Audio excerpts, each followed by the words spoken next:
नमस्कार दोस्तों, आज के इस वीडियो में हम ओशो की एक बहुत ही विवादास्पद और गहन शिक्षा पर बात करेंगे, सेक्स से समाधि तक।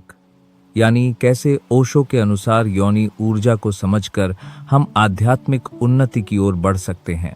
अगर आप ओशो के गहन विचारों को सरल भाषा में जानना चाहते हैं तो यह वीडियो आपके लिए है। वीडियो को लाइक और शेयर करें और चैनल को सब्सक्राइब करना न भूलें। ओशो, जिनका असली नाम भगवान श्री रजनीश था, एक भारतीय आध्यात्मिक गुरु और विचारक थे। उनका कार्य मूलतः ध्यान, चेतना और जीवन की वास्तविक स्वतंत्रता के इर्द गिर्द था। ओशो ने ईस्टर्न मेडिटेशन और वेस्टर्न साइकोलॉजी को मिलाकर एक अद्वितीय दृष्टि दी। उनकी शिक्षाएं जीवन के हर पहलू को, चाहे वह प्रेम हो, सेक्स हो या समाधि, बिना डर और बंदिश के समझने की प्रेरणा देती हैं। ओशो के अनुसार सेक्स न तो पाप है न खराब, बल्कि यह एक प्राकृतिक ऊर्जा है। बच्चे हमें यह नहीं सिखाते कि सेक्स क्या है, वे केवल बताते हैं कि यह गलत है। ओशो कहते हैं कि जब तक हम सेक्स को डर, शर्म या सामाजिक बंदिशों से जोड़कर देखते हैं, हम उसकी ऊर्जा को समझ नहीं पाते। ओशो की नज़र में सेक्स की ऊर्जा को दबाने से मनुष्य के अंदर तनाव, भ्रम और अंदरूनी अशांति बढ़ती है। ओशो कहते हैं कि सेक्स ऊर्जा का रूप है और ऊर्जा कहीं नहीं जाती, ये या तो दबाई जाती है या ऊपर उठाई जाती है।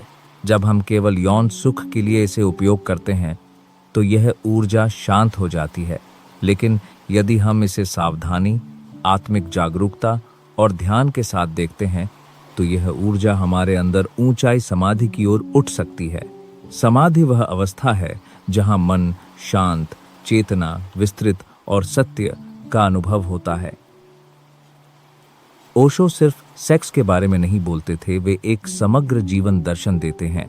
उनके अनुसार संबंध का मतलब सिर्फ शारीरिक संबंध नहीं, बल्कि दो आत्माओं का मिलन है जहां समझ, प्रेम और जागरूकता होती है।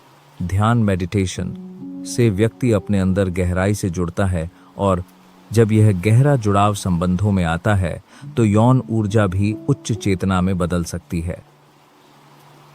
ओशो कहते हैं कि समाज ने सेक्स को शर्मिंदगी, अपराध और अपराध बोध के रूप में बदल दिया है, लेकिन अगर हम इसे स्वाभाविक, प्राकृतिक और मानव ऊर्जा का हिस्सा समझें तो यह हमें भीतरी जागरूकता की ओर ले जाता है। याद रखें, ओशो का लक्ष्य सेक्स का आनंद लेना नहीं था।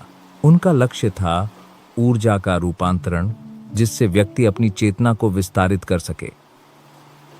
समाधि एक ऐसी अवस्था है जहां व्यक्ति अपने मन को पार कर जाता है।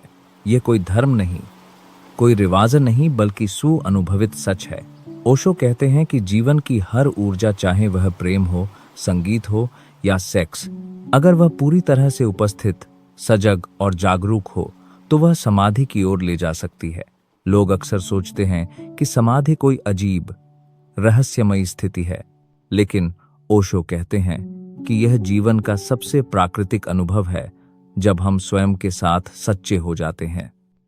तो दोस्तों, ओशो का यह संदेश है कि सेक्स को न तो दबाना चाहिए, न ही अंधविश्वास के साथ जोड़ना चाहिए, बल्कि इसे समझें, अपनाएं और ऊर्जा को जागृत करें ताकि वह आपको समाधि की ओर ले जाए। यह शिक्षाएं किसी भी धार्मिक समूह की नहीं है, यह इंसान की अपनी चेतना की खोज है। अगर आप चाहते हैं कि हम ओशो के ध्यान अभ्यास, उनके ध्यान तकनीकों या समाधि पर विस्तृत वीडियो बनाएं तो कमेंट में लिखें हाँ।